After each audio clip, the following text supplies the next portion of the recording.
Hi friends, welcome to Simple Past Tense by Kishan sir, by Angel for English.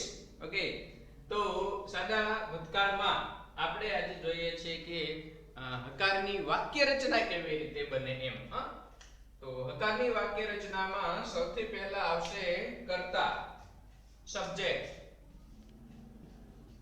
કર્તા જેને આપણે subject પણ કહીએ છીએ, SUB, JE, CT subject. Plus V2 ક્રિયાપદનું ભૂતકાળનું રૂપ V2 એને PT એવું પણ કહેવાય છે. પ્લસ કર્મ ઓર અધર્સ ઓર ઓબ્જેક્ટ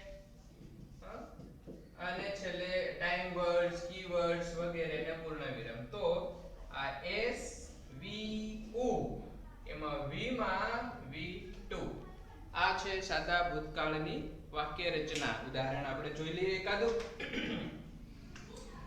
સરે પેપર સોલ્વ કરી દીધા.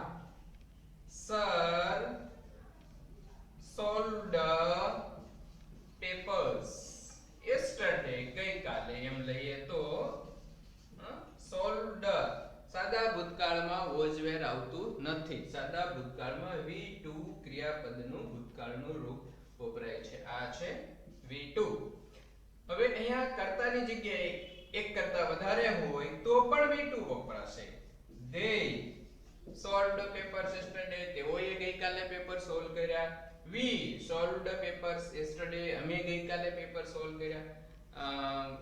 વિદ્યાર્થીઓએ ગઈકાલે પેપર સોલ્વ કર્યા. તો સ્ટુડન્ટ્સ solved papers yesterday. વાક્ય રચનામાં શું આવ્યું? V2. Yeah, V2. ઓકે.